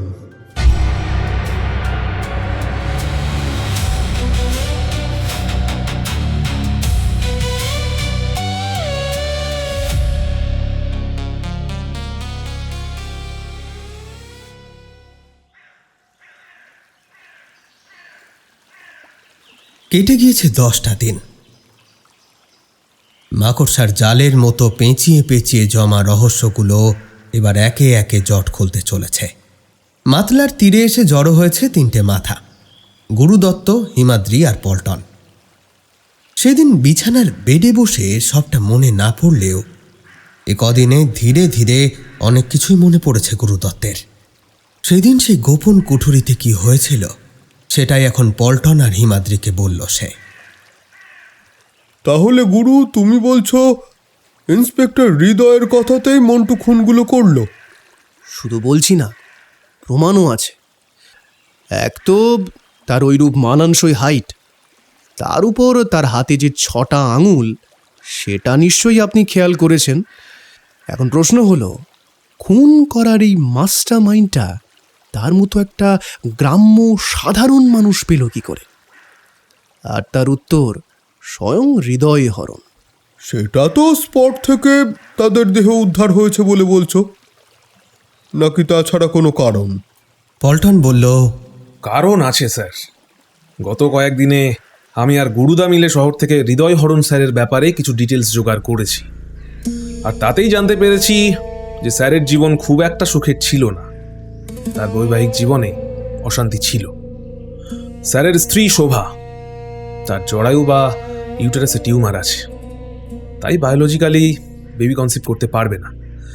কিন্তু শোভা মাতৃত্ব চাই, আর তাই নিয়ে রাত দিন অশান্তি চলে ওদের মধ্যে। সেই অক্ষমতা থেকে অনেকবার সুইসাইড করার চেষ্টা করে শোভা। শেষমেশ সব রকম ডাক্তার, ওষুধ, টেস্টের দ্বারস্থ হয়ে সকলে যখন একরকম মুখ ফিরিয়েই নিল, তখনই হৃদয় স্যার অকাল্টের আশ্রয় নেয়। কিন্তু একটা ব্যাপার পরিষ্কার হচ্ছে না, যে এই গ্রামে এই যে আউশ বুড়োর লোককথা, তো সেটা নিয়ে নিশ্চয়ই কোনো বই লেখা হয়নি বা কোনো ওই জাতীয় ডকুমেন্টারি পাবলিশ হয়নি। তাহলে এত কিছু বিধি পুঙ্খানুপুঙ্খভাবে হৃদয়ের পক্ষে জানাটা অসম্ভব নয় কি? এখানেই তো এই ঘটনার সব থেকে ভয়াবহ দিক। এই প্রশ্নটার উত্তর দেওয়ার আগে আমাদের বুঝতে হবে এই লোককথাটাকে। আমরা সাধারণ মানুষরা তান্ত্রিক বা অলৌকিক কিছু শুনলেই সেটাকে অপদেবতা বা শয়তান বলে দেখে দিই, কিন্তু মনে রাখতে হবে এই দেবতা আসলে কোনো অপদেবতা বা অশুভ শক্তি নয়। ইনি হলেন এক অতি প্রাচীন আঞ্চলিক উপদেবতা। এই অপদেবতা আর উপদেবতার মধ্যে এক সূক্ষ্ম অথচ আকাশ পাতাল ফারাক আছে, বুঝলে?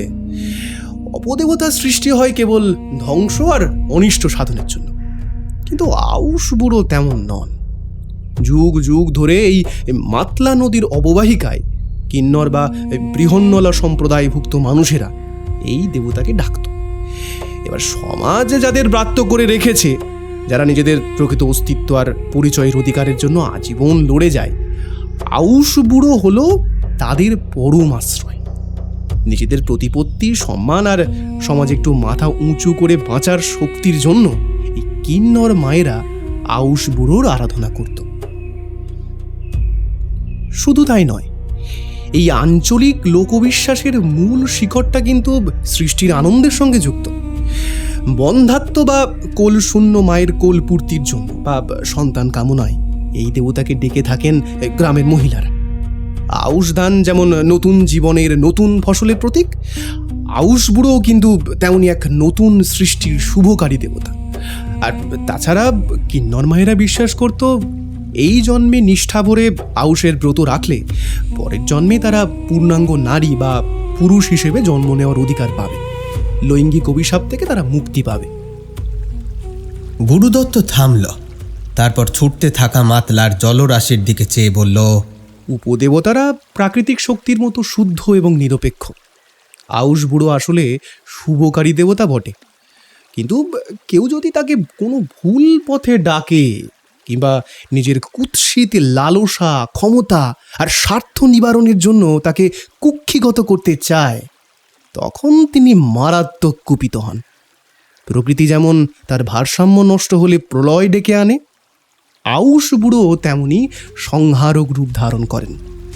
আর জানেন তো, মানুষ আজীবন অন্ধকারের পিছু করতে ভালোবাসে, এক্ষেত্রেও তাই।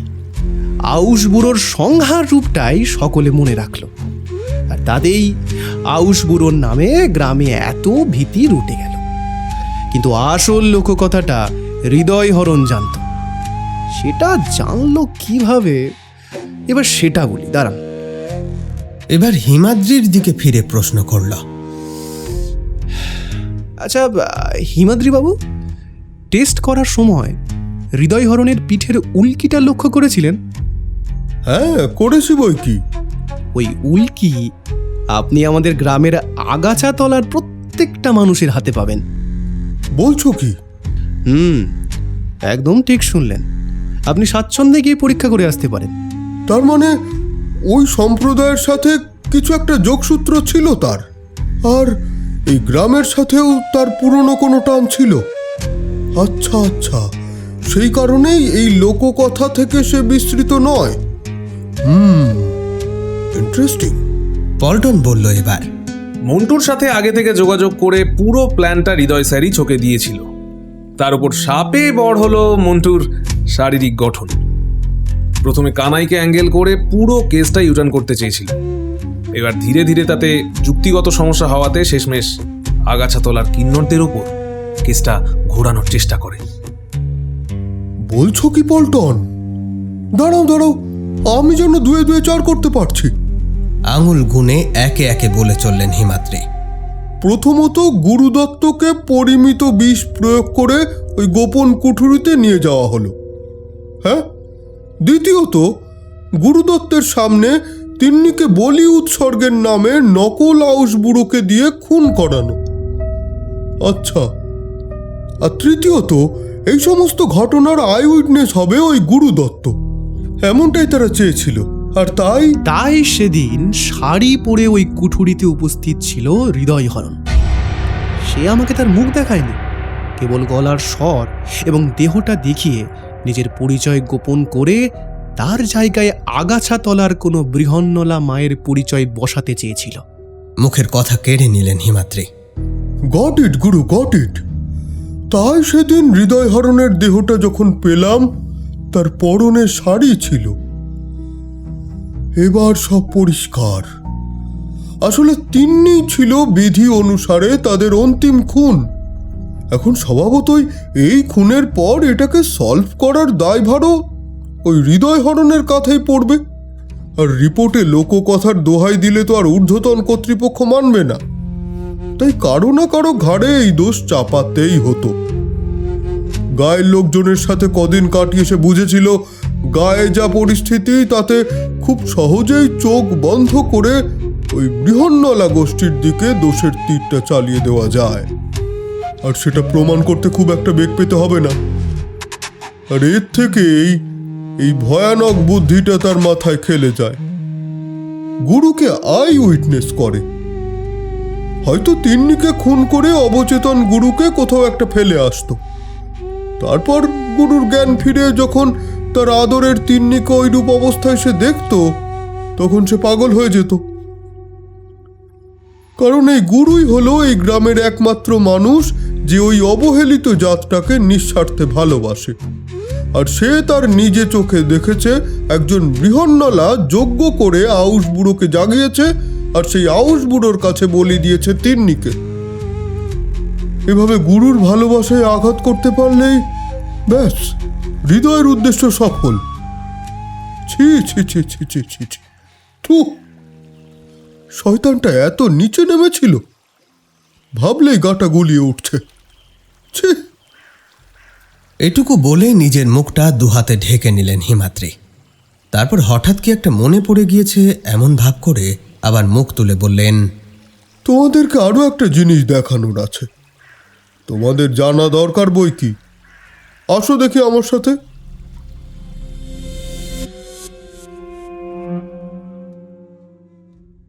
ল্যাবের চার দেওয়ালের ভেতর তখন ফরম্যালিনের কটু গন্ধ। সিলিং থেকে ঝুলে থাকা নীলচে টিউবলাইটের আলোটা মাঝে মাঝে কাঁপছে, যার ফলে ঘরের ভেতরের স্ট্রেচার আর কাঁচের জারগুলোর ছায়া দেওয়ালে আঁকা বাঁকা সব অবয়ব তৈরি করছে। হিমাদ্রিবাবু তার হাতের রক্তমাখা গ্লাভসটা টেনে ঠিক করে নিলেন। তারপর স্ট্রেচারের দিকে এগিয়ে গিয়ে এক ঝটকায় সাদা চাদরের শেষ অংশটা সরিয়ে দিলেন। কাতিনের মুন্ডহীন নিথর ধরটা স্টিলের স্ট্রেচারের ওপরে শুয়ে থাকতে দেখা গেল। সেই দেহের ডান পায়ের দিকে নির্দেশ করে গম্ভীর গলায় হিমাদ্রিবাবু বললেন, কাতিনের এই ডান পাটা ভালো করে দেখো তো। একটু ঝুঁকে দেখে ভ্রু দুটো কুঁচকে গেল পল্টনের। কাটা, কোড়ালির উপর থেকে পুরো অংশটাই বাদ দেওয়া। হ্যাঁ, কাটা, যেটাকে বিজ্ঞানের পোশাকি ভাষায় বলে অ্যাম্পুটেশন করা। শরীরের কোনো অংশ পচে সম্পূর্ণ নষ্ট হয়ে গেলে বাকি শরীরটাকে বাঁচাতে ডাক্তাররা অস্ত্রোপচার করে সেই অংশটাকে কেটে বাদ দিয়ে দেন। কাতিনের ডান পায়ে একটা জন্মগত খুঁত ছিল, তাই ওটা সবসময় ঢাকা দিয়ে রাখতেন। ওখানেই তো আসল রহস্যটা লুকিয়ে আছে গুরু। মন্টু আর হৃদয় মিলে আউশ বুড়োর নাটক সাজিয়ে এই সাম্প্রতিক খুনগুলো করেছিল। ফরেন্সিক রিপোর্ট অনুযায়ী রাধা কিংবা ভোলার শরীরে যে ডার্মাটোলজিক্যাল নেক্রোলাইটিক টক্সিন বা ওই অদ্ভুত বিষটা পাওয়া গিয়েছে, সেটা যদি পুরোপুরি হৃদয়েরই ল্যাবরেটরি মাস্টার প্ল্যান হয়, তাহলে এই মৃত কাতিনের পা কাটার পেছনে কার হাত ছিল? হিমাদ্রিবাবুর কথার অন্তর্নিহিত অর্থটা বুঝতে পারল না পল্টন। মানে আপনি কি বলতে চাইছেন স্যার? আমি বলতে চাইছি, কাতিনের পা কোনো সাধারণ রোগ বা রোড অ্যাক্সিডেন্টে কাটেনি। ওর পাটাও কেটে বাদ দিতে হয়েছিল ওই একই মারাত্মক বিষের বিষক্রিয়ার কারণে। একই বিষ? কিন্তু কিন্তু স্যার, হৃদয় আর মন্টু তো এই কমাস হলো গ্রামে এসে এইসব কাণ্ড শুরু করেছে। আর কাতিন খুড়োর পা ঢাকা দেওয়ার রোগটা তো বহু বছরের পুরনো। ঠিক ধরেছ। যদি আউশ বুড়ো বলে সত্যিই কিছু না থাকে, সবটাই যদি হৃদয়ের বানানো গল্প হয়, তাহলে আজ থেকে পাক্কা 12 বছর আগে কাতিনের পাটা ওই একই বিষে 6টা আঙুলের ধারালো নখের আঁচড় লেগে কিভাবে পচে যেতে পারে? হৃদয় 12 বছর আগে কোথায় ছিল? মন্টুর পক্ষে কি 12 বছর আগে এই নিখুঁত কেমিক্যাল তৈরি করা সম্ভব ছিল? সব থেকে বড় কথা, ওই কেটে যাওয়া অংশটার চামড়াটা এখন ভালো করে দেখো। হিমাদ্রিবাবু তার পকেট থেকে একটা হাই পাওয়ারের মেডিকেল ফ্ল্যাশলাইট বের করলেন। তারপর সুনির্দিষ্টভাবে কাতিনের কাটা পায়ের সেই চামড়াটার উপর ফেললেন। গুরু আর পল্টন ঝুঁকে পড়ে কাটা পায়ের সেই পচে যাওয়া অংশটাকে দেখল। ফ্ল্যাশের আলোয় তাদের চোখে যা পড়ল, তাতে তাদের চোখ দুটো কপালে ওঠার উপক্রম। কাতিনের ওই কেটে ফেলা পায়ের শুকিয়ে যাওয়া কৃষ্ণবর্ণ ঘাটার চারপাশ থেকে মাংস ফুঁড়ে 6টা অদ্ভুত বিকৃত মাংসপিণ্ড নতুন অঙ্কুরের মতো বৃদ্ধি পেয়েছে। সেগুলোর আকৃতি আর গঠন এতটাই নিখুঁত যে প্রথম নজরে দেখলে যে কোনো মানুষ ওগুলোকে মানুষের হাতের আঙুল বলে ভুল করবে। 12 বছর আগে কেটে বাদ দেওয়া, বর্তমানে মরা, তার দেহের মাংস থেকে আজ নতুন করে গজিয়ে উঠছে 6টা কুৎসিত আঙুলের অবয়ব। জিনিসটার দিক থেকে চোখ সরিয়ে সরাসরি গুরুর দিকে চাইলেন হিমাদ্রিবাবু। তারপর গম্ভীর গলায় বললেন, তবে কি এমনটা বলতে পারি যে কাতিনের এমন হাল যে করেছিল, সেই শেষমেশ হৃদয় আর মন্টুকে মারল? এই প্রশ্নের কোনো উত্তর দিল না গুরু। ফরমালিনের ঝাঁঝালো গন্ধটা তার এবার অসহ্য লাগতে শুরু করেছে, তাই তড়িঘড়ি ল্যাব থেকে বেরোনোর উপক্রম করল সে। প্রস্থান করার আগে হিমাদ্রি আরও একবার গুরুকে জিজ্ঞেস করলেন, উত্তরটা দিলে না কিন্তু ভাই গুরু? ঘাড় ঘুরিয়ে মুচকি হেসে গুরু বলল, থাক না কিছু অধরা। সব আধার কি সরাতে আছে, বিশেষ করে যা মানুষের কল্যাণ করে। ও হ্যাঁ, আর একটা কথা, নতুন ইন্সপেক্টরকে বলে কানাইকে ছেড়ে দেওয়ার ব্যবস্থা করবেন। বেচারার কোনো দোষ নেই। চলে যাবে।